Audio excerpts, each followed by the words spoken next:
ஆண்டவருடைய மகத்துவமுள்ள நாமத்திற்கு ஸ்தோத்திரம் உண்டாகட்டும். உங்கள் யாவருக்கும் ஆண்டவராகிய இயேசு கிறிஸ்துவின் ஈடு இணையற்ற நாமத்தில் வாழ்த்துகிறோம். மிகுந்த பலவீனத்திலும் எப்பவுமே நம்ம பலவீனத்தை காட்டவே கூடாது. ஆண்டவருடைய ஊழியத்தில் அவருடைய நாமத்தை நம் பலவீனத்தின் மத்தியிலும் உயர்த்த வேண்டும். அதுதான் கர்த்தருடைய பிள்ளைகள். ஆனாலும் பலவீனத்திலும் அவருடைய பலன் நமக்கு பூரணமாய் கிடைக்கும். ஆமென். இன்றைய செய்தியினுடைய தலைப்பு தேவனுடைய சபைக்குள் இருக்கும் ஆசீர்வாதங்கள். தேவனுடைய சபைக்குள் இருக்கின்ற ஆசீர்வாதங்கள். கர்த்தருடைய பரிசுத்த நாமத்திற்கு மகிமை உண்டாகட்டும். பொதுவாக சபை என்றால் என்ன தெரியுமா? தேவ பிள்ளைகள் கூடி தேவனை ஆராதிப்பது சபை. இன்னும் சொன்ன நீதிமான்கள் கூடி தேவனை ஆராதிப்பது சபை. இன்னும் சொல்ல போனால், விளக்கமாய் சொல்ல போனால், அப்போஸ்தலர் 2ஆம் அதிகாரம் 47வது வசனத்தை வாசிப்போம். தேவனை துதித்து ஜனங்கள் எல்லாரிடத்திலும் தயவு பெற்றிருந்தார்கள். ரட்சிக்கப்படுகிறவர்கள் கர்த்தர் அனுதினமும் சபையிலே சேர்த்து கொண்டு வந்தார். சபை என்பது என்னவென்றால், ரட்சிக்கப்படுகிறவர்கள் சபையிலே சேர்க்கப்பட்டார்கள் என்று வாசிக்கிறோம். நான் ஏற்கனவே சொன்ன கர்த்தருடைய பிள்ளைகள் ஒன்றாய் கூடி தேவனை ஆராதிப்பது தேவ சபை. இதுதான் சபை. அது மாத்திரமல்ல, ரட்சிக்கப்பட்ட அந்த சபைக்குள் யார் வருவான்னு சொன்னா, ரட்சிக்கப்பட்டவன். ஹல்லேலூயா சொல்லுங்களேன். ரட்சிக்கப்பட்டவன் தான் சபைக்குள்ள வருவார்கள். ஹல்லேலூயா சொல்லுங்களேன். சபைக்குள்ள பாவி வந்தாலும் ரட்சிக்கப்படணும். ஆண்டவருடைய பரிசுத்த நாமத்திற்கு மகிமை உண்டாகட்டும். இந்த சபை இந்த சபைக்குள்ளதான் எல்லா மனிதர்களுடைய ஆசீர்வாதங்களும் சபைக்குள்ளதான் இருக்கிறது என்பதை மறந்துவிடக்கூடாது. ஒரு விசுவாசியினுடைய ஆசீர்வாதங்கள் சபைக்குள்ளதான் தேவன் வைத்திருக்கிறார். ஏனென்றால் சபையை தேவன் சாதாரணமா வாங்கல, இதை விலை கொடுத்து வாங்கியிருக்கிறார். நீங்க 1 பேதுரு 1ஆம் அதிகாரம் 19ஆம் வசனம் வாசிப்போம். குற்றமில்லாத மாசற்ற ஆட்டுக்குட்டியாகிய கிறிஸ்துவின் விலையேற பெற்ற இரத்தத்தினாலே மீட்கப்பட்டவர்கள். அப்படியே மீட்கப்பட்டவர்கள், இன்னும் சொன்ன ரட்சிக்கப்பட்டவர்கள், இவர்கள் தான் சபையில் அனுதினமும் சேர்க்கப்பட்டார்கள். ஹல்லேலூயா. கர்த்தருடைய பரிசுத்த நாமத்திற்கு மகிமை உண்டாகட்டும். இந்த சபைக்கு தலைவராய் இருக்கிறவர் ஆண்டவராகி இயேசு கிறிஸ்து. கிறிஸ்து சபைக்கு தலைவராய் இருக்கிறார், தலையாய் இருக்கிறார். கர்த்தருடைய பரிசுத்த நாமத்திற்கு மகிமை உண்டாகட்டும். நாம் எல்லாம் அவருடைய அங்கமாக இருக்கிறோம். கிறிஸ்து தலையாய் இருக்கிறார். கிறிஸ்து சபைக்குள் இருக்கும் பொழுது கிறிஸ்துவுக்குள் தான் எல்லா ஆசீர்வாதங்களும் சபைக்குள் இருக்கிறது. நீங்கள் எபேசியர் 1ஆம் அதிகாரம் அதனுடைய கடைசி வசனத்தை நீங்கள் வாசிக்கும் பொழுது, எல்லாவற்றாலும் நிரப்புகிறவருடைய நிறைவாகிய சரீரமான சபை. அப்போ நிறைவு சபைக்குள்ளதான் நிறைவு இருக்கிறது. அந்த சபைக்கு தலைவராக இருக்கிறவர் தான் நம்முடைய ஆண்டவராகி இயேசு கிறிஸ்து. ஆமென் சொல்லுங்களேன். பூர்வ காலத்திலிருந்து இந்த சபையை மீட்டெடுப்பதற்கு தான், ஆமென், அவருடைய தலைமைக்கு கீழே, ஆமென் சொல்லுங்களேன், நாம் எல்லாம் கிறிஸ்துவுக்கு கீழே அடங்கி அவருடைய பிரசன்னத்துக்குள், அவருடைய வல்லமைக்குள், அவருடைய ஆசீர்வாதங்களுக்குள் இருக்க வேண்டும் என்பதற்கு தேவன் சபையை நியமித்தார். நீங்கள் எரேமியா 30ஆம் அதிகாரம் 20வது வசனத்தை வாசிக்கும் பொழுது, இந்த சபை தேவனுக்கு முன்பதாக இருக்கிற சபை. அல்லேலூயா. வாசிப்போமா? அவர்கள் பிள்ளைகள் முன்போல் இருப்பார்கள். அவர்கள் சபை எனக்கு முன்பாக திடப்படும். அவர்களை ஒடுக்கின யாவரையும், ஆமென், தண்டிப்பேன். அல்லேலூயா. பாதாளத்தின் வாசல்கள் சபையை மேற்கொள்வது இல்லை. ஏன்னா இந்த சபைக்காக தான் இயேசு ரத்தம் சிந்திருக்கிறார். மீட்கப்பட்டவங்க அத்தனை பேரும் சபைக்குள்ள வரணும். இந்த சபைக்குள்ளதான் எல்லாருடைய ஆசீர்வாதங்களும் சபைக்குள்ளதான் இருக்கிறது. ஆமென். ஆண்டவருடைய பரிசுத்த நாமத்திற்கு மகிமை உண்டாகட்டும்.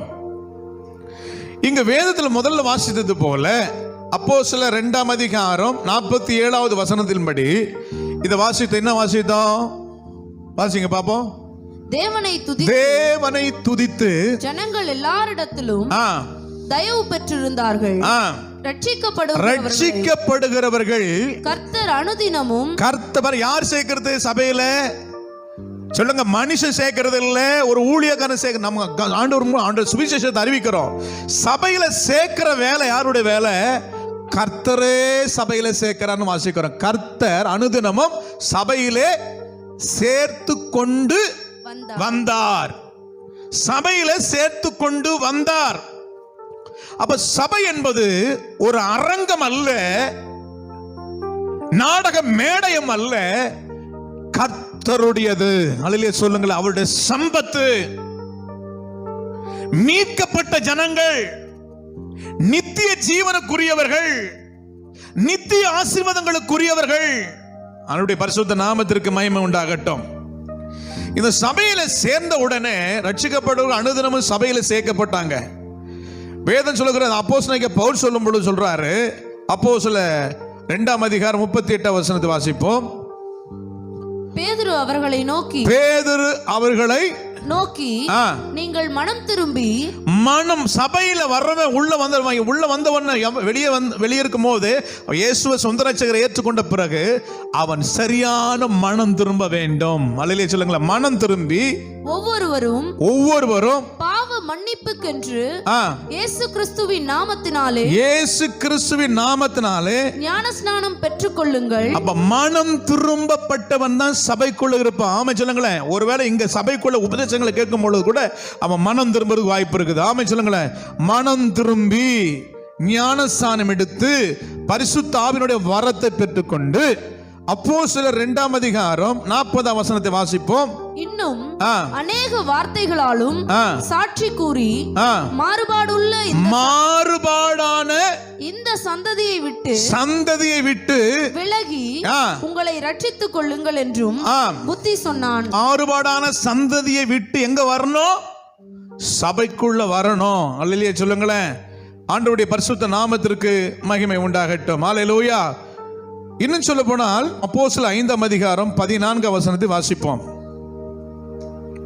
திரளான புருஷர்களும் ஸ்திரீகளும் விசுவாசம் உள்ளவர்களாகி கர்த்தரிடமாக அதிகமாய் சேர்க்கப்பட்டார்கள். கர்த்தரிடத்தில் அதிகமாய் சேர்க்கப்பட்டார்கள்.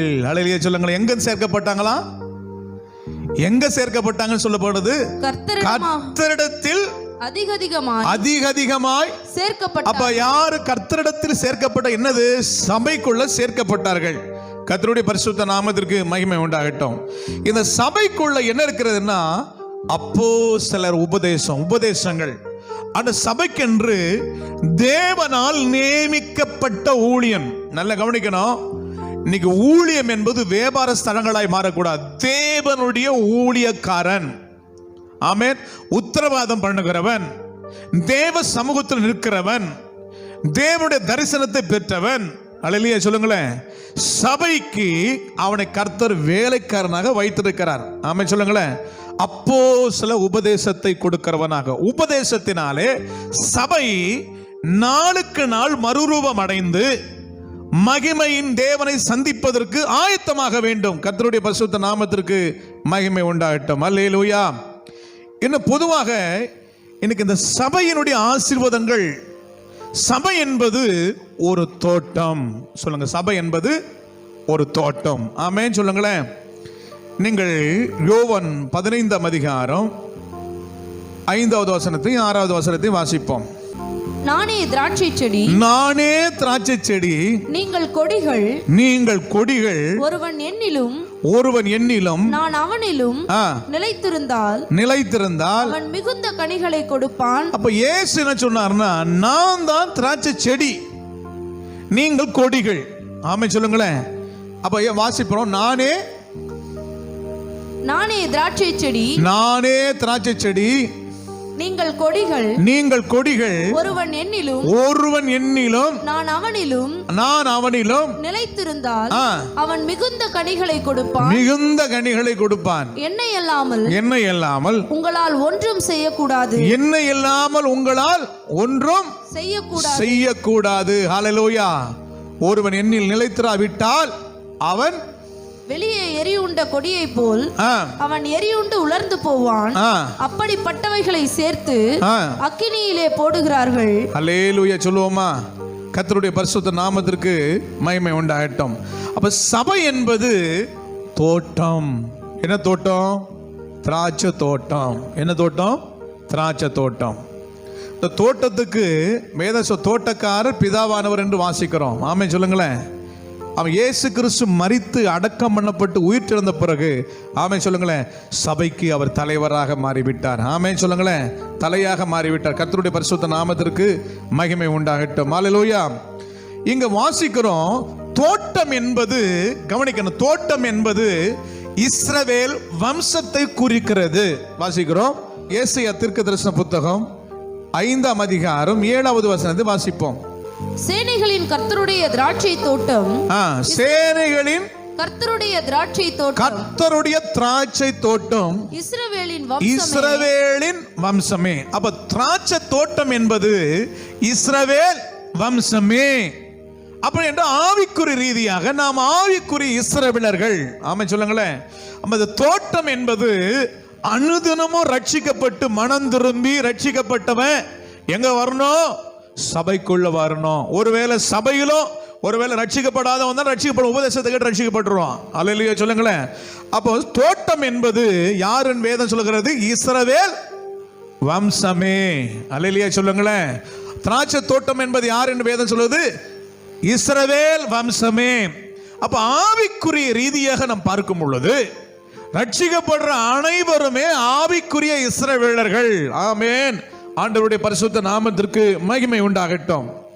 இப்ப இந்த தோட்டத்துல செடிகள் இருக்கிறது, அது மாத்திரமல்ல மரங்கள் இருக்கிற ஒரு தோட்டம் என்று சொன்னால் சின்ன செடி இருக்கிறது, கொடிகள் இருக்கும், அது மாதிரி மரங்கள் இருக்கும். பொதுவாக ஆண்டவர் இந்த தோட்டத்தை குறித்து சொல்லும் பொழுது மத்தேயு எழுதின சுவிசேஷம் 3ஆம் அதிகாரம் 10வது வசனத்தை வாசிப்போம். இப்பொழுதோ கோடரியானது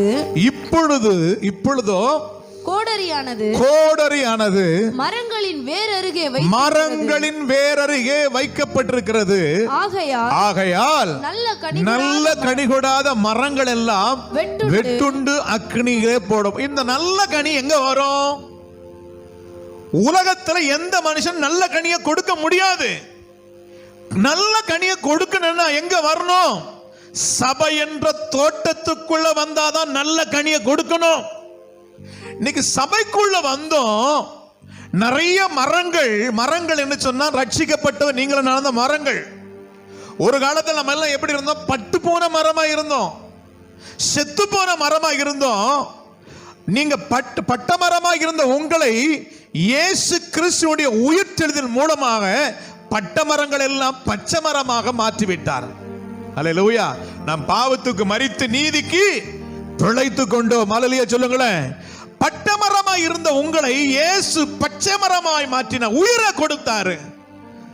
இந்த உயிரை கொடுத்து எங்க நட்டுனா எங்க வந்துச்சு? தோட்டமாய் இருக்கிற சபை. இந்த தோட்டத்தில் செடிகள் இருக்கிறது, கொடிகள் இருக்கிறது, மரங்கள் இருக்கிறது.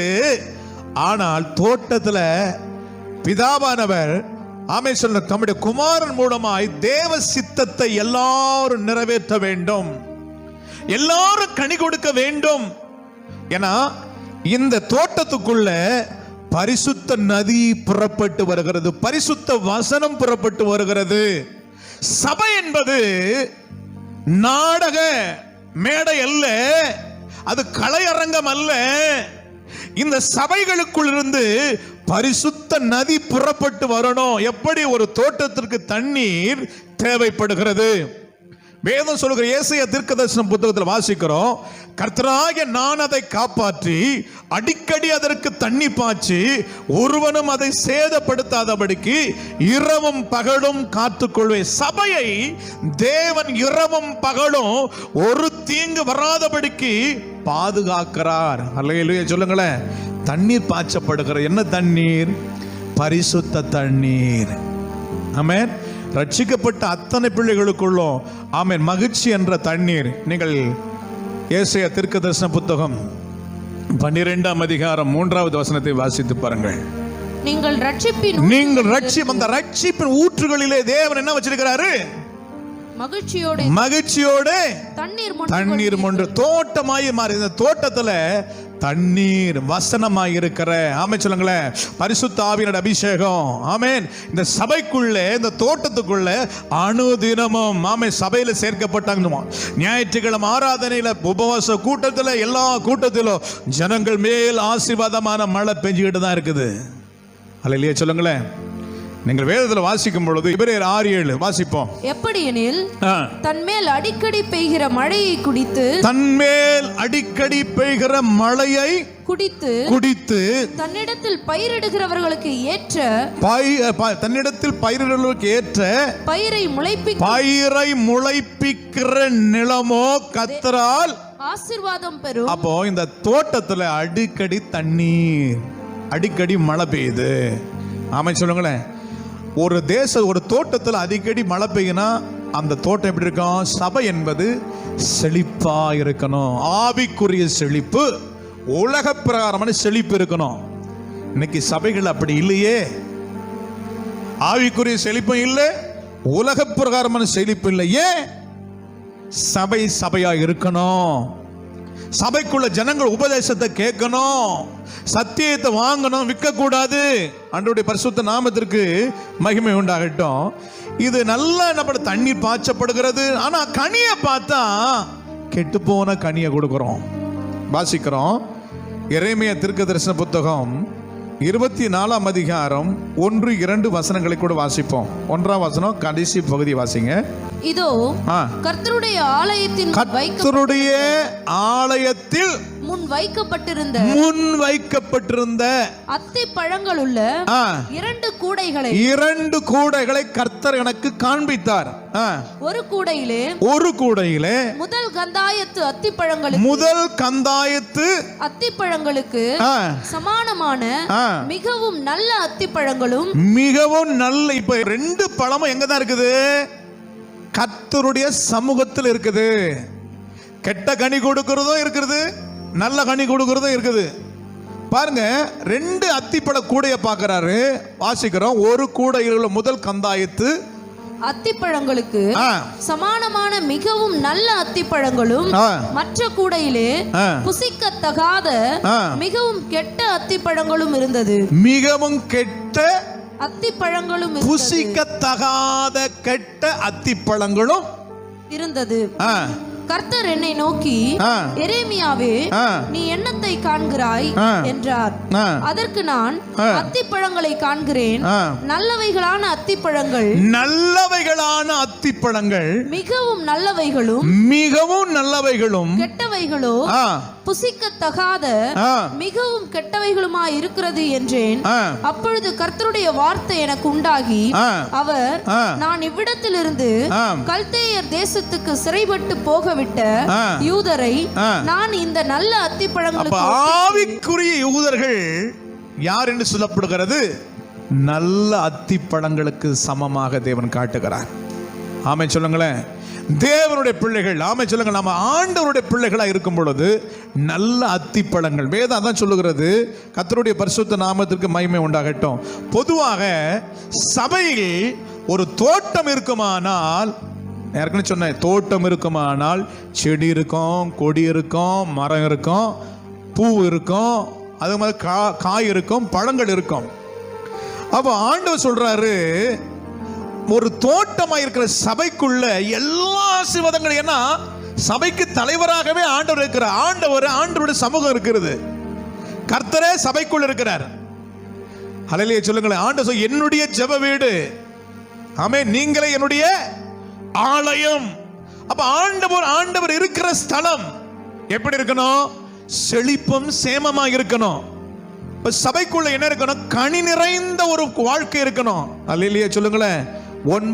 நீங்கள் வேதத்தில் வாசிக்கும் பொழுது கலாத்தியர் 5ஆம் அதிகாரம் 22 வாசிக்கும் பொழுது, ஆவியின் கனியோ அன்பு சந்தோஷம் சமாதானம் நீடிய பொறுமை தயவு நற்குணம் விசுவாசம் சாந்தம் இச்சையடக்கம் இப்படிப்பட்டவைகளுக்கு விரோதமான பிரமாணம் ஒன்றுமில்லை. கிறிஸ்துவின் உடையவர்கள் தங்கள் மாம்சத்தையும் அதன் ஆசை இச்சைகளின் சிலுவையில் அறைந்திருக்கிறார்கள். நாம் ஆவியினாலே பிழைத்திருந்தால் ஆவிக்கேற்றபடி நடக்க கடவோம். பாருங்க, இப்ப இந்த சபைக்குள்ள என்ன இருக்க கூடாது? வீண் புகழ்ச்சி. வீண் புகழ்ச்சியை விரும்பாமலும் ஒருவரை ஒருவர் கோப மூட்டாமலும். பாருங்க, இதுதான் சபைக்குள்ள இருக்குது நிறைய. இன்னைக்கு பூவும் பிஞ்சுமாய் இருக்கிறது குளிநெறிகள் சிறுநெறிகள் சபைக்குள்ள தோட்டத்துக்குள்ள வந்து பூவையும் பிஞ்சையும் கெடுத்து போடுகிறது. தேவனுக்கு இடம் கொடுக்காத எந்த மனிதனையும் கர்த்தர் ஆசீர்வதிக்க முடியாது. பாருங்க, வீண் புகழ்ச்சியை விரும்பாமலும் ஒருவரை ஒருவர் கோபமூட்டாமலும் ஒருவர் மேல் ஒருவர் பொறாமை கொள்ளாமலும் இருக்க. இதுதான் சபை. சபைக்குள்ள இன்னைக்கு பொறாமை இருக்கிறது, கோபம் இருக்குது. ஒருத்தர் முகத்தை ஒருத்தர் பார்க்க மாட்டாங்க. நீ கவனிச்சு பாருங்க, சபைக்குள்ள எல்லாருக்கும் இந்த ஐக்கியம் இருந்தா என்னைக்கோ எழுப்புதல் அடைஞ்சிருக்கும். இன்னைக்கு ஜனங்களுக்குள்ள இந்த ஆவிக்குரிய ஆசீர்வாதங்களை சபைகள் பெறாதபடிக்கு, அவங்க தேவனுக்கு செவி கொடுக்காதபடிக்கு இருக்கிறாங்க. ஏன்னா இன்னும் சொன்னா ரட்சிக்கப்படலை. எவ்வளவுதான் உபதேசம் கேட்டாலும், எவ்வளவுதான் மழை பெஞ்சாலும், மழையை குடித்து மழையை அந்த பயிரிடுறவர்களுக்கு ஏற்ற பயிரை முளைப்பிக்காத நிலம். இன்னைக்கு வேதம் சொல்லுகிற அந்த எபிரேயர் 6ஆம் அதிகாரத்தில் வாசிக்கும் பொழுது, எப்படியெனில் தன்மேல் அடிக்கடி பெய்கிற மழையை குடித்து தன்னிடத்தில் பயிரிடுகிறவர்களுக்கு ஏற்ற பயிரை முளைப்பிக்கும் நிலமானது தேவனால் ஆசீர்வாதம் பெறும் முள் செடிகளையும். இப்ப பாருங்க, சபைக்குள்ள என்ன இருக்குது? சபை என்ன தோட்டம், முள்ளு முளைக்கிற தோட்டம் அல்ல, கனி நிறைந்த தோட்டம். ஏன்னா தகப்பனுடைய பிரசன்னம் சபைக்குள்ள இருக்கிறது. தகப்பனுடைய ஆசீர்வாதம் சபைக்குள்ள இருக்கிற எல்லா ஆசீர்வாதம். எபேசியர் 1ஆம் அதிகாரம் கடைசி வசனம் வாசிக்க, சபைக்குள்ள எல்லா ஆசீர்வாதம் இருக்கிறது. ஆனா சபைக்குள்ள என்ன வருகிறது? முள் செடிகளையும் முள்பூண்டுகளையும் முளைப்பிக்கிற நிலமோ தகாததாயும் சபிக்கப்படுகிறதற்கு ஏற்றதாயும் இருக்கிறது. சுட்டரிக்கப்படுவதே அதனுடைய முடிவு. நல்ல கவனிங்க. சபையில சபையாரா இருங்க. வசனத்துக்கு கீழ்ப்படிங்க. சபை ஆண்டவனை ரட்சிக்கப்பட்டு சபையில சேர்த்தது எதுக்கு தெரியுமா? நீ மிகுந்த கனிகளை கொடுக்கணும். அல்லேலூயா சொல்லுங்களேன். ஆமென் சொல்லுங்களேன். மிகுந்த கனிகளை கொடுக்கணும். ஆமென் சொல்லுங்களேன். ஆண்டவர் வந்து நேரம் அந்த தோட்டம், ஏன்னா இது யாருடைய தோட்டம்? கர்த்தருடைய தோட்டம். தேவன் உலாவும் போது உங்களை முள்ளு வேலையா பார்க்க, முள்ளு செடியா பார்க்க கூடாது. உங்களுக்கு நல்ல கனிகளை பார்க்கும் பொழுது அந்த கனி அவர் புசித்து, ஆமென் சொல்லுங்களேன், இன்பமாய் பார்க்கணும். ஹல்லேலூயா சொல்லுங்களேன். கர்த்தருடைய பரிசுத்த நாமத்திற்கு மகிமை உண்டாகட்டும். ஹல்லேலூயா. கர்த்தருடைய பரிசுத்த நாமத்திற்கு மகிமை உண்டாகட்டும். ஒரு வசனத்தை வாசிப்போம். உன்னத பாட்டு 6ஆம் அதிகாரம் 11ஆம் வசனத்தை வாசிப்போம். பள்ளத்தாக்கிலே பழுத்த கனிகளை பார்க்கவும் திராட்சை செடிகள் துளிர்விட்டு மாதுளஞ்செடிகள் பூத்ததா என்று அறியவும் வாதுமை தோட்டத்துக்கு போனேன். அப்ப ஆண்டவர் ஒவ்வொரு நாளும் அந்த தோட்டத்துல உலாவறாருங்க. உன் செடிய பாக்குறாரு. நீ வாதுமை தோட்டமா இருக்கிறையா, இல்ல திராட்சை தோட்டமா இருக்கிறையா, பூ பூத்திருக்கிறதா, காய் காய்த்திருக்கிறதா, எப்படி இருக்கிறது பாக்குறார் ஆண்டவர். அந்த பழம் பழுத்துச்சுன்னா அதை சாப்பிடும் பொழுது எப்படி இருக்கா? இன்பமா சாப்பிடுவார். ஏன்னா அவர் தோட்டக்காரர்ல. ஹல்லேலூயா. ஆண்டவருடைய பரிசுத்த நாமத்திற்கு மகிமை உண்டாகட்டும். நீங்க ஒவ்வொருவரும் தோட்டமா இருக்கிறீங்க.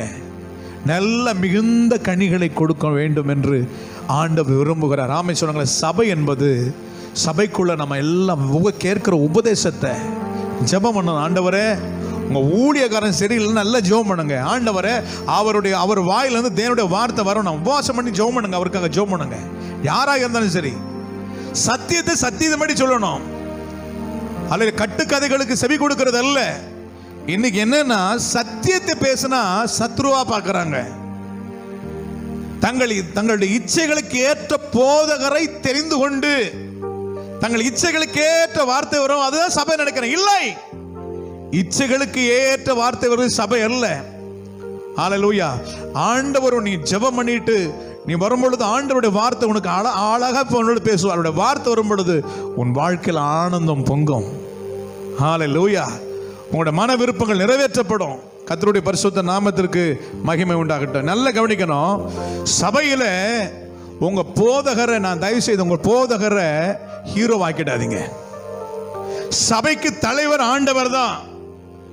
ஆண்டவரை மாத்திரம் பாருங்க. ஆண்டவரை எங்க ஊழியக்காரனா கொடுத்துருக்கீங்க, அவர் மூலமுடைய வார்த்தை வெளிப்படணும். ஹல்லேலூயா சொல்லுங்களேன். சில பேர் சொல்லுவாங்க, எங்க பாஸ்டர் மாதிரியே பாட முடியுமா?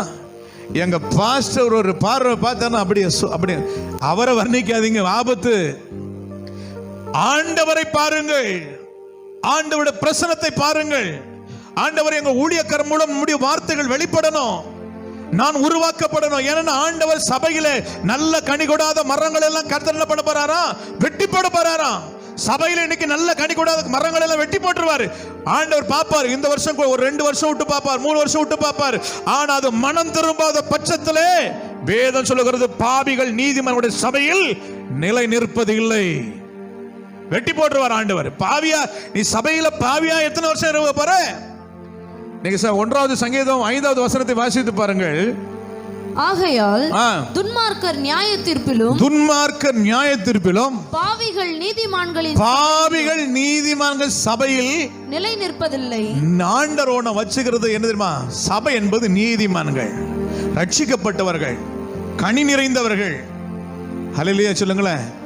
10 வருஷம் ஆகி நீ கனி கொடுக்கலன்னா வேற வழி இல்லை, ஆண்டவர் வெட்டி போட்டுருவார்.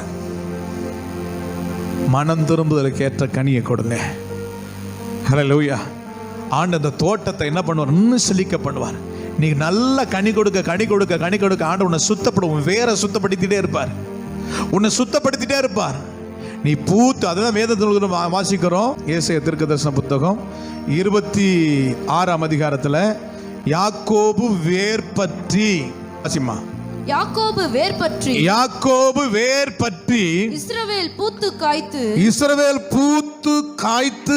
உலகத்தை பல நாள். அப்ப ஆண்டவர் உன்னை நீ கனி கொடுக்க உன்னை ஒரே ஒரு ஸ்டேஜில் வைக்க மாட்டாரு. நீ பூத்து காய்த்து பூமியை பல நாள் நிரப்பும் நாட்கள் வரும். அப்ப பூமிக்கு உன்னை ஆசீர்வாதமா வச்சிருவாரு, ஒரு சந்ததிக்கு ஆசீர்வாதமா வைப்பாரு. நீ திராட்சை கொடியா அவனை வச்சிருக்கிறாரு. நீ கனி கொடுக்க கர்த்தர் வேதத்தில் வாசிக்கிறோம். சங்கீதங்களின் புஸ்தகம் 80வது சங்கீதம் 8வது வசனம் 9வது வசனத்தை வாசிப்போம். நீர் எகிப்திலிருந்து ஒரு திராட்சை கொடியை கொண்டு வந்தீர். ஜாதிகளை துரத்திவிட்டு அதை நாட்டினீர். அதற்கு இடத்தை ஆயத்தப்படுத்தினீர். அது வேரூன்றி தேசமெங்கும் படர்ந்தது. இந்த தோட்டம் தேசமெங்கும் படர்ந்து போகணும். உன் கொடி ஆண்டவனை சுத்தப்படுத்த உன்னை ஆசீர்வதிக்க நீ தேசம் முழுவதும் படர்ந்து போக வேண்டும். உன்னுடைய ஆசீர்வாதங்கள் அநேக ஜனங்கள் ஆமேன் அந்த ஆசீர்வாதத்தை புசிக்கணும், ரட்சிக்கப்படணும். உன் மூலம் கர்த்தருடைய வல்லமை வெளிப்படணும். நீ அநேக ஜாதிகளுக்கு ஜனங்களுக்கு ஆசீர்வாதமா இருக்கணும். ஆண்டவருடைய பரிசுத்த நாமத்திற்கு மகிமை உண்டாகட்டும். நீ ஒரு திராட்சை கொடியா இருக்கிற, இயேசு திராட்சை செடி. ஹல்லேலூயா சொல்லுவோமா? ஆண்டவருடைய பரிசுத்த நாமத்திற்கு மகிமை உண்டாகட்டும். இந்த திராட்சை கொடி தான் கனி கொடுக்குதுன்னு வாசிக்கிறோம். எதுதான் கனி கொடுக்குதான்? திராட்சை செடி இயேசு, அவரோடு நீ இணைஞ்சிருந்தா அந்த கொடியின் திராட்சை பழம் கொடுக்க கொடுக்க கொடுக்க கொடுக்க இந்த திராட்சை பழத்திலிருந்து அநேகருடைய காயங்கள் ஆற்றப்படுகிற சபையில் மாத்திரமல்ல வெளி இடங்களிலும் உன்னுடைய பழத்தின் மூலமாக அநேகருடைய அந்த பழத்தில் இருக்கிற சாரம், ஆமென், அநேகருடைய அடி காயங்களை ஆற்றி குணமாக்க முடியும். நீங்கள் லூக்கா எழுதின சுவிசேஷம் 10ஆம் அதிகாரம் 34வது வசனத்தை வாசிப்போம். கிட்ட வந்து அவனுடைய காயங்களில் எண்ணெயும், அவன் காயங்களில் எண்ணெயும் திராட்சை ரசமும் வார்த்து, அப்ப காயங்களிலே திராட்சை ரசத்தையும் வார்த்து, அப்ப உனக்குள் இந்த சபைக்குள் இருந்து நீ கனி கொடுக்கும் பொழுது இந்த கனி, ஆமை, ரட்சிக்கப்படாதவனுக்கு அநேக தேசத்துல காயப்பட்டிருக்காங்க பத்தியா, அவங்க காயங்களுக்கு அந்த கனியின் மூலமாக திராட்சை ரசம் என்ன வருகிறது, அதன் மூலமாக காயங்களை ஆற்றக்கூடிய ஆமை மருந்தாக நீ மாறுவாய்.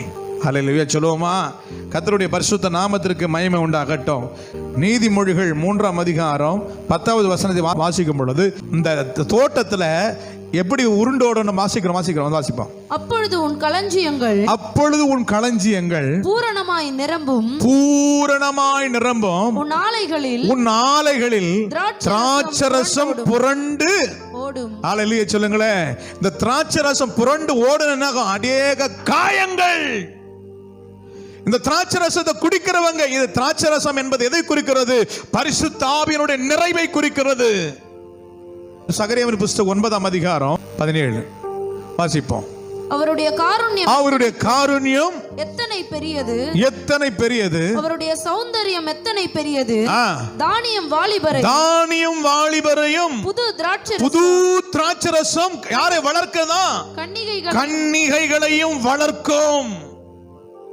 வாலிப பிள்ளைகளை, தரிசனம் உள்ளவர்களை வளர்க்கக்கூடியது பரிசுத்த ஆவியானவர். நீங்க கொடுக்கிற கனி, அந்த பரிசுத்தமான கனியானது அநேகரை வளர்க்க செய்யும், அநேகருடைய காயங்களை ஆற்ற செய்யும். ஹல்லேலூயா. அது மாத்திரமல்ல, சங்கீதம் 104வது சங்கீதம் 15வது வசனத்தை வாசிப்போம். மனுஷனுடைய இருதயத்தை மகிழ்ச்சியாக்கும் திராட்சை ரசம். இது வந்து நான் சொன்னது திராட்சை ரசம் என்று சொன்ன ஆவிக்குரிய பிரகாரம் எடுத்துக்கொள்ளுங்கள். பரிசுத்த ஆவியினுடைய நிறைவு, பரிசுத்த ஆவியினர் வரும் பொழுது நமக்குள்ள மகிழ்ச்சி பெறுகிறது, ஆனந்தம் பெறுகிறது, சந்தோஷம் பெறுகிறது, நம்பிக்கை பெறுகிறது. மனுஷனுடைய இருதயத்தை மகிழ்ச்சியாக்கும் திராட்சை ரசத்தையும் அவனுக்கு முகக்கலை. லிசன், ஒரு மனுஷனுக்கு முகக்கலை வந்துட்டாவே, இந்த முகக்கலை வந்துருச்சுனாவே அங்க என்ன இருக்குதுன்னு அர்த்தம் தெரியுமா? ஜீவன் இருக்கிறது. இந்த திராட்சை ரசத்தின் மூலம் என்ன உண்டாகிறது? முகக்கலை உண்டாக்கி அவனுக்கு ஜீவன் உண்டாகிறது. வாசிக்கிறோம். கர்த்தருடைய பரிசுத்த நாமத்திற்கு மகிமை உண்டாகட்டும். நீதிமொழிகள் 16ஆம் அதிகாரம் 15ஆம் வசனத்தை வாசிப்போம். ராஜாவின் முகக்கலையில் என்ன உண்டு? ஜீவன் உண்டு.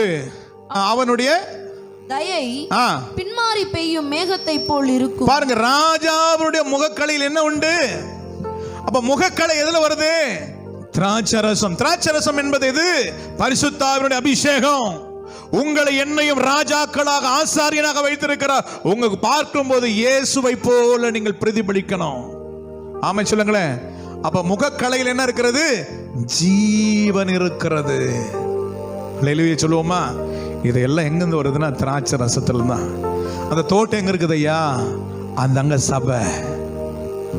சபையில கனி நிறைஞ்சிட்டே இருக்கணும், பூத்துருனே இருக்கணும், காய்ச்சிக்கிட்டே இருக்கணும். ஆமா சொல்லுங்களேன். இது இந்த தோட்டத்துக்கு மாத்திரமல்ல, பழுத்த பழங்கள் எல்லாம் வெளியே புறப்பட்டு போகும். ஆமென் சொல்லுங்களேன். அநேகருடைய காயங்களை ஆற்றுவதற்கு, அநேகரை மகிழ்ச்சி ஆக்குவதற்கு, உங்களுக்குள் இருக்கிற கிருபை மரங்கள், உங்களுக்குள்ள இருக்கிற கனிகள் மரங்கள் இந்த சபைக்குள்ள மாத்திரமல்ல, அது வெளியே பிரதிபலிக்கணும். ரட்சிக்கப்படாதவன் ரட்சிக்கப்படுவான். மனம் திரும்ப காயப்பட்டவனுக்கு உன் மூலமாய், அந்த கனியின் மூலமாக அந்த காயத்தை ஆற்றுகிற மருந்து, உன்னுடைய கனியின் மூலமா அந்த மருந்து செயல்படணும். உனக்குள் இருக்கிற வல்லமை. நம்ம போய் சும்மா போயிட்டு ஒரு ஆளை ரட்சிப்புகள் நடத்த முடியல. கனிகள் வரங்கள் நமக்குள்ள செயல்பட்டாதாங்க அநேகர் காயங்கள் ஆற்றப்பட்டு மறுபடியும் இந்த தோட்டத்துக்கு வருவான். அவனன் என்னவா மாறணும்? பச்சை மரமா மாற்றுறது வேலை ஆண்டோடைய வேலையா இருக்குது. ஆண்டோடைய பரிசுத்த நாமத்திற்கு மகிமை உண்டாகட்டும். இந்த திராட்சை தோட்டம் என்றாலே இந்த தோட்டத்துடைய நிழல்ல வந்தாவே ஜனங்களுக்கு சுகம் வந்துடுமா? அல்லேலூயா சொல்லுங்களேன். வேதத்தில் வாசிக்கிறோம், உன் உதிக்கிற வெளிச்சத்தில் ராஜாக்கள் நடந்து வா, சுகம். ஏன்னா ஆண்டோட பிரசன்னம். நீங்கள் 1 ராஜாக்களின் புத்தகம் 4ஆம் அதிகாரம் 25ஆம் வசனத்தை வாசிக்கும் பொழுது, சாலமோனுடைய நாளெல்லாம் தான் துவங்கி பேர்சபா மட்டும் யூதாவும் இஸ்ரவேலும் அவரவர் தங்கள் திராட்சை செடியின் நிழலிலும். அப்ப நிழல், அந்த திராட்சை செடியின் நிழல்ல என்ன கிடைக்குதா? சுகம். ஹல்லேலூயா சொல்லுங்களேன். ஆமென். திராட்சை செடியின் நிழலில் எப்படி இருந்தாங்களா? சுகமாய் இருந்தார்களாம். ஆமென். சுகமாய் கூடியிருந்தார்களாம். திராட்சை தோட்டக்காரர் தாவானவர். ஆமென் சொல்லுங்களேன். திராட்சை செடி இயேசு. ஆமென். கொடி நாம. ஆமென். நம்ம கனி கொடுக்க அந்த தோட்டத்தில் இருக்கிற நிழல் சுகமாயிருக்கு. அந்த நிழல் யார் தெரியுமா? உன்னதமானவருடைய மறைவில் இருக்கிறவன், சர்வ வல்லவருடைய நிழல். அல்லேலூயா சொல்லுங்களேன். அதுதான் வாசிக்கிறோம். கர்த்தருடைய பரிசுத்த நாமத்திற்கு மகிமை உண்டாகட்டும். ஓசி எழுதின தீர்க்கதரிசன புத்தகம் 4ஆம் அதிகாரம் 13ஆம் வசனத்தை வாசிப்போம். அவர்கள் மலை உச்சியில் பலியிட்டு மேடுகளிலே கர்வாலி மரங்களின் கீழும் புன்னை மரங்களின் கீழும் அரச மரங்களின் கீழும் அவைகளின் நிழல் நல்லது. அப்ப அந்த நிழல் என்ன மரம்? புன்னை மரத்தினுடைய நிழல். இந்த புன்னை மரம் எங்க இருக்கிறது சொல்லி வாசிப்போம். இன்னொரு வசனம் கூட வாசிப்போம். உன்னத பாட்டு 2ஆம் அதிகாரம் 3ஆம் வசனத்தை வாசிப்போம்.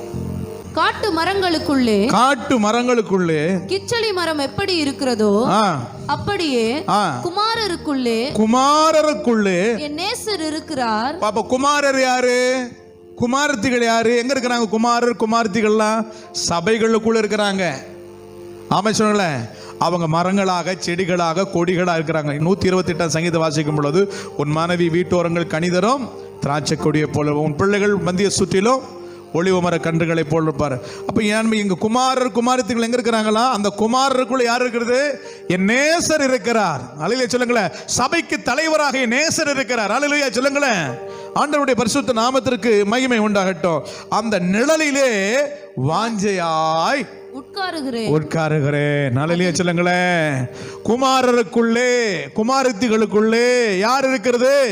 என் நேசர் இருக்கிறார். சபை, ஆமே, ரத்தம் சிந்தி மீட்கப்பட்ட சபை, சபைக்கு தலைவராக இருக்கிற இயேசு இருக்கிறார். ஆமே சொல்லுங்களேன். அப்ப சபைக்கு வந்தா என்ன ஆகணும்? நிழலுங்க சபை. இன்னைக்கு சண்டே ஞாயிற்றுக்கிழமை வர்றதுனே ரொம்ப கஷ்டப்படுறாங்க. ஞாயிற்றுக்கிழமை எப்போ ஆராதனை முடிச்ச பிறகு ஒரு கூட்டம் வருது, செய்திக்குன்னு ஒரு கூட்டம் வருது, கடைசி முடிவு ஜெபத்துக்கு ஒரு கூட்டம் வருது. இதுக்கெல்லாம் நிழல் கிடைக்காதுங்க. நிழல் வராது. சபை என்ற நிழலுக்குள் வரணும். சபைக்குள் யாருக்கு? உன்னதமானவர் இருக்கிறார், இயேசு இருக்கிறார். இங்க தாங்க காயங்கள் ஆற்றுகிற இடம், கண்ணீரை துடைக்கிற இடம், உருவாக்குற இடம், ஆசீர்வதிக்கிற. என்ன சபைக்குள்ளதான் எல்லாம். இந்த உலகத்தினுடைய உலக ஆசீர்வாதங்களும் சரி, பரலோகத்தினுடைய ஆசீர்வாதங்கள் சபைக்குள்ளதான் இருக்குது. நீ சபைக்கு வராம ஒரு நாள் நம்ம ஆசீர்வதிக்கப்பட முடியவே முடியாது. சபைக்குள்ள வந்தாதாங்க ஆசீர்வாதம். அது மாத்திரம் சபைக்குள்ள வந்துறாங்க, கனி கொடுக்கணும். இன்னைக்கு 10 வருஷம் விசுவாசி, 15 வருஷம் விசுவாசி, இன்னும் ஒரு கனி கிடையாது. இன்னைக்கு பட்ட மரமா தான் இருக்கிறாங்க. அன்பு இல்ல, ஐக்கியம் இல்ல, கோபம் மாறல, சண்டை மாறல, வெறுப்பு மாறல, பாவம் மாறல, எல்லாம் மாறல. ஆனா சபைக்குள்ள வரீங்க, பார்த்துக்கிட்டே இருப்பார் ஆண்டவர். பொறுமையா பார்த்துக்கிட்டே இருப்பார். நீ கனி கொடுக்கலன்னு வச்சுக்கோ, கோடாரி எடுத்து வேற அருகே வெட்டின ஒரே வெட்ட வெட்டிடுவார். உனக்கு தயவே கிடைக்காம போயிடும். தயவு செய்து சொல்லுகிறேன், ஆண்ட ஒவ்வொரு ஞாயிற்றுக்கிழமை என் தேவன் கொடுக்கிற ஊழியக்காரன் மூலம் கொடுக்கிற உபதேசங்களை கேளுங்க, அந்த உபதேசத்தை உட்கொள்ளுங்க. உனக்கு ஆகாரம் சபையில் தான் இருக்குது. இன்னைக்கு உன்னத பாட்டில் வாசிக்கும் பொழுது, விருந்து சாலைக்கு என்ன அழைத்து கொண்டு போனார். அப்ப விருந்து சாலை எதுங்க? ஞாயிற்றுக்கிழமை மாத்திரம் உணவு சாப்பிடுறது இல்ல, ஒவ்வொரு முறையும் உணவு சாப்பிடுற இடம் எதுதான்? சபை. நல்ல ஆகாரம் சாப்பிடுற இடம் சபை. ஏசாயா 23:18 சொல்லுகிறது, கர்த்தருடைய சமூகத்தில் வாசமாய் இருக்கிறவர்கள் திருப்தியாய் சாப்பிடுவோம், நல்ல வஸ்திரங்களை தரிக்கவும் அந்த வியாபாரம் அவர்களை வந்து சேரும். ஹல்லேலூயா சொல்லுங்களேன். அப்போ சபை என்பது என்னது? உணவு கொடுக்கிற இடம், ஆகாரம் கொடுக்கிற இடம், ஆவிக்குரிய ஆகாரம். இந்த ஆகாரத்தை சாப்பிட்டாதான் மரங்கள் புஷ்டியா வளரும், கனிகளை கொடுக்கும். ஆண்டவருடைய பரிசுத்த நாமத்திற்கு மகிமை உண்டாகட்டும். இந்த புன்னை மரம் எதை காட்டுகிறது? தேவ சமூகத்தில் இருக்கிறதுனால அலங்காரமா இருக்கணும். சபையில் எப்படி இருக்கணும்? விசுவாசி அலங்கோலமா இருப்பதற்காக தேவன் ரத்தம் சிந்தவில்லை. சபையில நீங்க அலங்காரமா இருக்க வேண்டும். பரிசுத்தம் என்ற அலங்காரம் கிருபையினால் அலங்கரிக்கப்பட்டிருக்கணும், மரங்களால் அலங்கரிக்கப்பட்டிருக்கணும், கனிகளால் அலங்கரிக்கப்பட்டிருக்கணும். அலங்கோலமா இருக்கிறதற்காக அல்ல. நீங்கள் வேதத்தில் வாசிக்கிறோம். ஏசாயா தீர்க்கதரிசன புத்தகம் 60வது அதிகாரம் 13வது வசனத்தை வாசிப்போம். என் பரிசுத்த ஸ்தானத்தை சிங்காரிக்கும், என் பரிசுத்த ஸ்தானத்தை சிங்காரிக்கும்படி லீபனோனின் மகிமையும் தேவதாரு விருட்சங்களும் பாய்மர விருட்சங்களும் புன்னை மரங்களும் கூட உன்னிடத்திற்கு கொண்டு வரப்படும். என் பாத ஸ்தானத்தை மகிமைப்படுத்துவேன். அப்ப ஆண்டவருடைய சமூகத்தை அலங்கரிக்கிறவங்க யார்தான்? சபை. யாரை அலங்கரிக்கணும்? தேவனை அலங்கரிக்காம அலங்காரமா இருக்கு. ஆண்டவர் அலங்கரிக்கணும். ஆண்டவர் சொல்றாரு, என் கையில எப்படி வச்சுக்கணும்? அலங்கார கிரீடம். ஆமா சொல்லுங்களேன், அலங்காரம். இன்னைக்கு சபையில அலங்காரம் என்பது எதை கற்கணும்னா, நல்ல காஸ்ட்லியான ட்ரெஸ்ஸை போட்டு வந்தணும், என் நகையை 4 பேர் பார்க்கணும், என் புடவையை 4 பேர் பார்க்கணும். இது இல்லைங்க. நீங்க சபையில அலங்காரமாய் தாம தேவ சமூகத்தை அலங்கரிக்கிற சபையை அலங்கரிக்கணும். இன்னைக்கு நிறைய சபைகள் இப்படி ஜோடிக்கப்பட்டிருக்கிறது. ஆனா இங்க என்ன இல்ல? ஆலயங்கள் ஜோடிக்கப்பட்டிருக்கிறது, பிரம்மாண்டமா இருக்கிறது, அலங்காரம் இருக்கிறது, ஆனா பரிசுத்தம் இல்லை, கனிகள் இல்லை. வேதம் வாசிக்கிறோம், ஒரு வீடு பெருக்கி ஜோடிக்கப்பட்டு அலங்கரிக்கப்பட்டிருந்த, ஆனா யாரும் இல்லை, வெறுமையா இருந்தது. இன்னைக்கு சபைகள் இப்படித்தான் இருக்கிறது. அலங்காரம் இருக்கிறது, பரிசுத்தம் இல்லை. பரிசுத்தம் என்ற அலங்காரம் இல்லை. பரிசுத்த அலங்காரத்தோடு கர்த்தரை தொழுது கொள்ளுங்கள். ஹல்லேலூயா. நீங்க ஒவ்வொரு மரங்களும் அவரை அலங்கரிக்கிற பரிசுத்த சமூகத்தை அலங்கரித்து, ஆமென், அலங்காரமா சபையில் அலங்காரம் இருக்கணும், அது பரிசுத்தம் இருக்கணும். இதங்க சபை. ஆண்டவருடைய பரிசுத்த நாமத்திற்கு மகிமை உண்டாகட்டும். இன்னும் சொல்ல போனால் வாசிங்க, உன்னத பாட்டு 6ஆம் அதிகாரம் 11ஆம் வசனத்தை வாசிப்போம். பள்ளத்தாக்கிலே பழுத்த கனிகளை பார்க்கவும், திராட்சை செடிகள் துளிர்விட்டு மாதுளஞ்செடிகள் பூத்ததா என்று அறியவும் வாதுமை தோட்டத்துக்கு போனேன். என்ன தோட்டமா? திராட்சை தோட்டம். அந்த திராட்சை அந்த வாதுமை தோட்டத்தில் எல்லா வெரைட்டியான மரங்களும் இருக்குது, செடிகளும் இருக்கிறது. வாதுமை தோட்டத்துக்கு போனேன். அல்லேலூயா. வாதுமை தோட்டத்துக்கு போனேன். இந்த வாதுமை தோட்டத்தில், வாதுமை தோட்டம் என்று சொன்னால் என்ன தெரியுமா? தேவ சமூகத்தில் இருக்கிறது. அம்மே சொல்லுங்களேன், சபைக்குள்ள எப்போது தேவ பிரசனத்தை உறிந்து குடிக்க வேண்டும், வசனத்தை உட்கொள்ள வேண்டும். ஆண்டவருடைய பரிசுத்த சமூகத்தை, அல்லேலூயா, பரிசுத்த ஆவியுடைய வல்லமை, ஜீவ தண்ணீரை உறிந்து குடிக்க வேண்டும். அல்லேலூயா. ஏன்னா நாமெல்லாம் யார் தெரியுமா? பட்டு போன மரமா இருந்த நம்மை இயேசு பச்சை மரமா மாத்தினால சபைக்குள்ள உங்களுடைய கோல் என்பது நீங்களும் நான் தான் பட்டு போன கோல். ஆனால் சபைக்குள்ள நீங்க வந்துட்டீங்கன்னா உங்க கோல் துளிர்க்கணுங்க. அல்லேலூயா. வாதுமை தோட்டத்தில், இந்த வாதுமை தோட்டத்தில் என்ன இருக்கிறது? நாம எல்லாம் எப்படி இருந்தோம்? காஞ்சி போன மரம், பட்டு போன கோள்கள். ஆனால் தேவ சமூகத்தில் நீங்கள் எல்லாம் அமர்ந்திருக்கும் பொழுது உங்க கோல், பட்டு போன கோல் துளிர்விடுங்க. ஆமென் சொல்லுங்களேன். என்னாகமத்தின் புஸ்தகம் 17ஆம் அதிகாரம் 8வது வசனத்தை வாசிப்போம். மறுநாள் மோசே சாட்சியின் கூடாரத்துக்குள் பிரவேசித்த போது, இதோ லேவியின் குடும்பத்தாருக்கு இருந்த ஆரோனின் கோல் துளிர்த்திருந்தது. ஆரோனுடைய கோல் துளிர்த்திருந்தது. அது துளிர்விட்டு பூ பூத்து வாதுமை பழங்களை, என்ன பழங்களை கொடுத்துச்சா? வாதுமை பழங்கள். அல்லேலூயா சொல்லுங்களேன். அப்போ நம்ம பட்டு போன மரமாக தான் வரோம், பட்டு போன கோலை தான் வரோம். ரட்சிக்கப்பட்டு நேரம் உள்ளே வந்த உடனே நம்ம கோல் துளிர்க்கணுங்க. நம்ம கோல் பூக்கணும். ஆமே சொல்லுங்களேன். நீ பச்சை மரமா மாறிடணும். ஆண்டவருடைய பரிசுத்த நாமத்திற்கு மகிமை உண்டாகட்டும். தேவ சமூகத்தை வந்துட்டீங்கன்னாவே நீங்க பூத்து காய்க்கணுங்க. ஆவிக்குரிய கனிகள், உலக பிரகாரமான ஆசீர்வாதங்கள் எல்லாருக்கும் எல்லாம் கலந்திருக்கணும். ஹல்லேலூயா. வேதத்தில் வாசிக்கிற எரேமியா தீர்க்கதரிசன புத்தகம் 1ஆம் அதிகாரம் 11, 12 வாசிப்போம். பின்னும் கர்த்தருடைய வார்த்தை எனக்கு உண்டாகி அவர் எரேமியாவே நீ என்னத்தை காண்கிறாய் என்று கேட்டாய். வாதுமை மரத்தின் கிளையை காண்கிறாய். ஹல்லேலூயா, ஹல்லேலூயா. ஆமென் சொல்லுங்களேன். அந்த கிளைகளுக்குள்ள தேவனுடைய பிரதிபலிப்பு வெளிப்படணும். கிளை என்று சொன்னாலே இயேசு, உங்களுக்குள்ள இயேசு வெளிப்படணும். கிளை எனப்பட்டவர் வெளிப்படணும். வாசிக்கிறோம். கிளை நீ பார்க்கிறது 12வது வசனம். அப்பொழுது கர்த்தர், நீ கண்டது சரியே, என் வார்த்தையை தீவிரமாய் நிறைவேற்றுவேன். ஹல்லேலூயா. தேவ சமூகத்தில் நீங்க இருப்பீர்களானால் உங்கள் மூலமாக வல்லமை வெளிப்படும். ஆமென் சொல்லுங்களேன். உங்கள் மூலம் அற்புதங்கள் வெளிப்படும். ஆமென். உங்களை பார்க்கிறவன் ரட்சிக்கப்படுவான். ஆண்டவருடைய வாக்குத்தத்தங்கள் நிறைவேறும். ஆண்டவருடைய சத்தியங்கள் உங்க வாழ்க்கையில பலமாய் நிறைவேறும். ஆமென் சொல்லுங்களேன். அந்த சத்தியத்தை உட்கொள்ளும் பொழுது உங்கள் செடிகளுக்குள்ள, கிளைகளுக்குள்ள ஆண்டவருடைய வல்லமை வெளிப்படும். ஆமென் சொல்லுங்களேன். அதை பார்க்கும் போதே ஜனங்கள் ரட்சிக்கப்படுவார்கள். ஆமென்.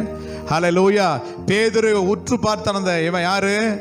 ஒரு முடவன் என்ன பண்றாரு? சப்பானி பேதுருவை உற்று பார்க்கறான். பார்த்தான் என்ன பார்க்கறாரு? என்ன எதனா கிடைக்கும்னு பார்க்கறான். ஆனா அவனுக்குள்ள இருந்து வல்லமை புறப்படுகிறதை பார்க்கிறோம். அவனுக்குள்ளது வல்லம் வெள்ளியும் பொண்ணு இடத்துல இல்லப்பா, எனக்குள்ளது உனக்கு தருகிறேன். நசரேயனாகிய இயேசுவின் நாமத்தில் எழுந்து நட. தீவிரமாய் அவருடைய வாழ்க்கையில தீவிரமாய் கிரியை செய்தது. ஆண்டவருடைய வல்லமை இறங்கினது. முடவன் எழுந்து குதித்து நடந்தான். தேவாலயத்துக்கு போனான். ஹல்லேலூயா.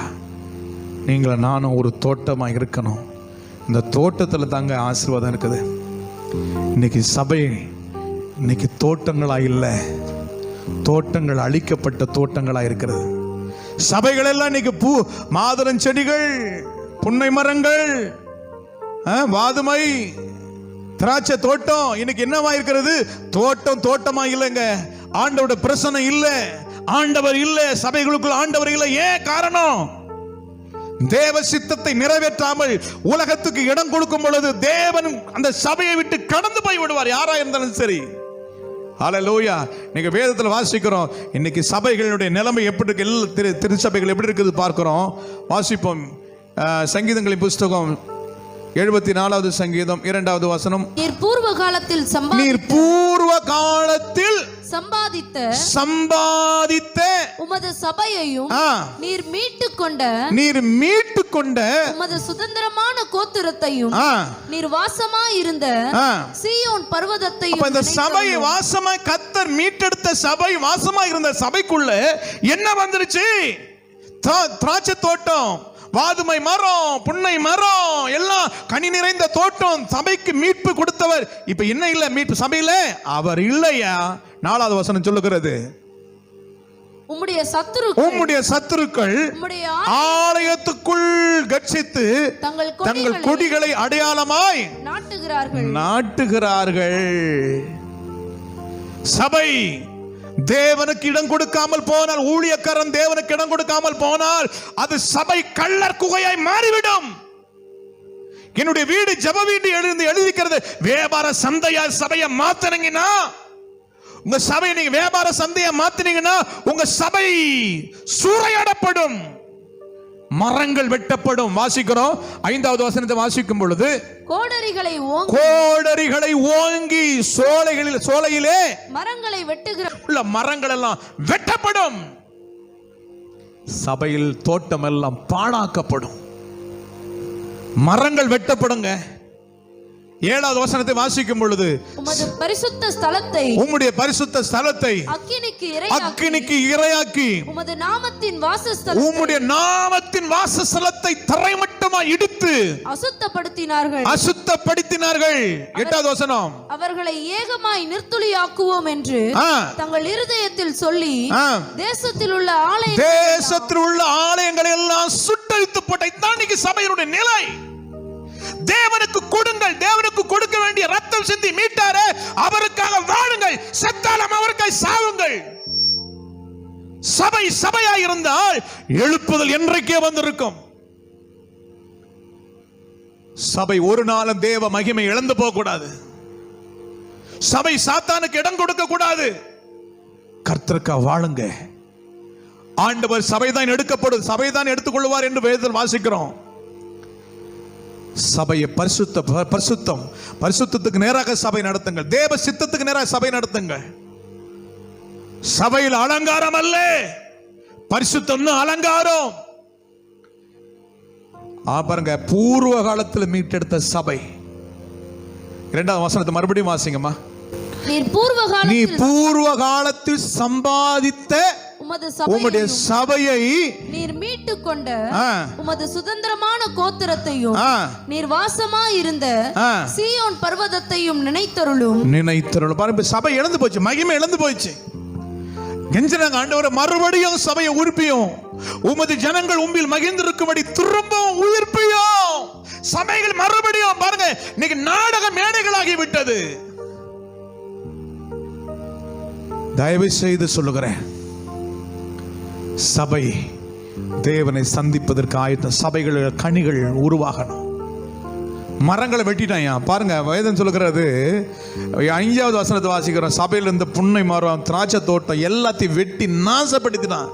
வாசிக்கிறேன், ஓடரிகளை ஓங்கி சோலையிலே மரங்களை வெட்டினான், பெயர் பெற்றவனானான். சபையில மரங்கள் வெட்டப்படுகிறது. ஹல்லேலூயா. சத்துருக்களை வெட்டிடுறாங்க. ஏனென்றால் மகிமை இழந்து வேதத்தில் இருந்து சபையில் உள்ள பரிசுத்தத்தை அனைத்தையும் கெடுத்த. 4வது வசனத்தை வாசிப்போம். உம்முடைய சத்துருக்கள் ஆலயத்திற்குள் கர்ஜித்து தங்கள் கொடிகளை அடையாளமாய் நாட்டுகிறார்கள். உமது பரிசுத்த ஸ்தலத்தை உம்முடைய பரிசுத்த ஸ்தலத்தை அக்கினிக்கு இரையாக்கி உமது நாமத்தின் வாசஸ்தலத்தை தரை மட்டும் இடித்து அசுத்தப்படுத்தினார்கள். இன்னைக்கு சபைகளுடைய நிலைமைகள் இப்படித்தான் இருக்கிறது. வாக்குவாதங்கள், சபையில அரசியல். தயவு செய்து எவனுக்கு இடம் கிடையாது சபையில. அரசியல் இடம் கிடையாது.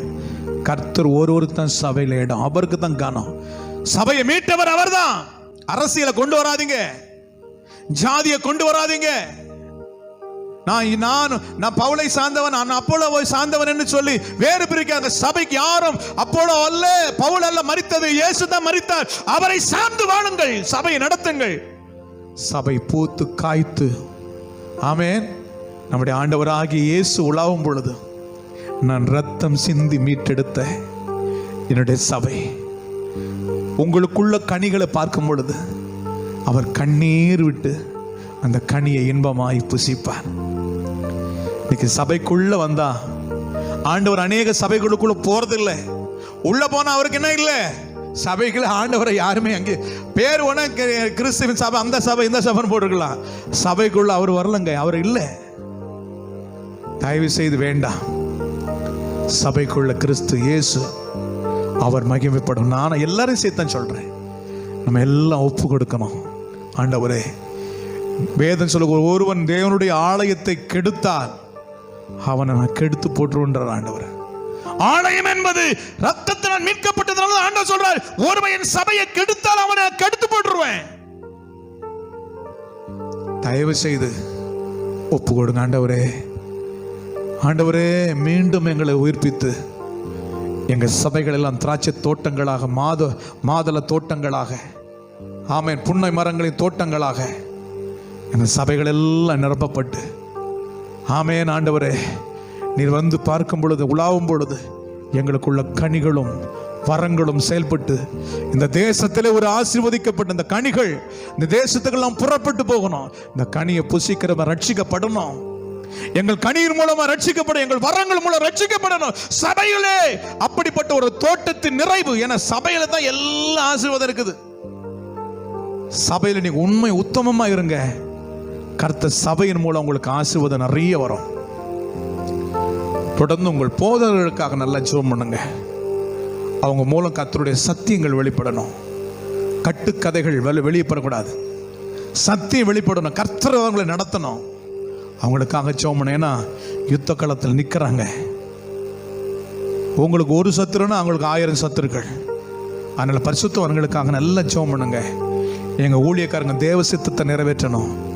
நாங்களும் எங்கள் குடும்பமும் ஊழியக்காரன் சபையும் தேவனுக்கு மகிமையாக வாழணும்னு சொல்லி நீங்கள் ஜெபம் பண்ணுங்க. மறுபடியும் கர்த்தரின் தோட்டங்களை திராட்சை தோட்டங்களாக, மாதுளை தோட்டங்களாக, அல்லேலூயா சொன்ன புன்னை மர தோட்டங்களாக நம்மை மாற்றி, புன்னை மரங்களாக நம்மை மாற்றி, வாதுமை தோட்டங்களாய் நம்மை மாற்றி ஆண்டவர் நம்முடைய தோட்டங்களை ஆசீர்வதிப்பார். நல்ல கனி கொடுக்கிற மரங்கள் எல்லாம் அதை வெட்டாமல் மறுபடியும் என்ன பண்ண போகிற தெரியுமா? தம்முடைய ராஜ்யத்துக்கென்று அதை எடுத்துக்கொள்வார். ஆனால் நல்ல கனி கூடாத மரங்கள் இருக்குது பார்த்தீங்களா? எவ்வளோ சத்தியத்தை சொன்னால் கீழ்ப்படியாமல் இருக்கிறாங்க பார்த்தியா? கடைசி அதை வெட்டுண்டு நரகத்திலே போடப்படும். தயவு செய்து வேண்டாம், ஒப்பு கொடுங்க. ஆண்டவரே, நான் ஒரு தோட்டமாக மாறின ஆண்டவரே, என்னை சேர்த்ததுக்கு, என்னை நீதிமானாக சேர்த்ததுக்கு, என்னை ரட்சிக்கு கொடுத்து சபையில் சேர்த்து நான் கனி கொடுத்து தோட்டங்களாக மாறணும். நான் கனி கொடுக்கணும், மிகுந்த கனிகளை கொடுக்கணும். என் பிதா பாருங்க, வேதம் சொல்ல, நீங்கள் கனி கொடுப்பதில் பிதாவானவர் மகிமைப்படுவார். உங்கள் கனியின் மூலம் பிதா மகிமைப்படுவார், கிறிஸ்து மகிமைப்படுவார். உங்கள் கனிகள் மூலம் தேசம் சந்திக்கும். உங்கள் வரங்கள் மூலமாக தேசம் சந்திக்கப்படும். ஒப்பு கொடுங்க.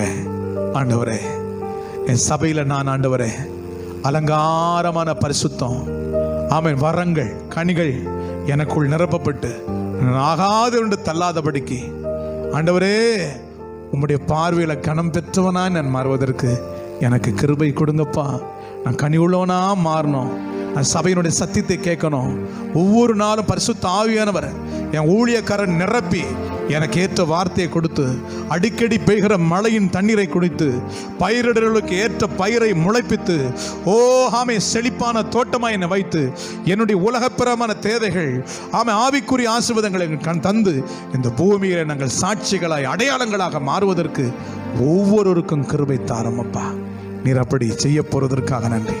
ஒவ்வொரு பிள்ளைகளையும் கனி நிறைந்த தோட்டங்களாக, கனி நிறைந்த மரங்களாக, கனி நிறைந்த கொடிகளாக எங்களை ஒவ்வொருவரும் மாற்றும் அப்பா.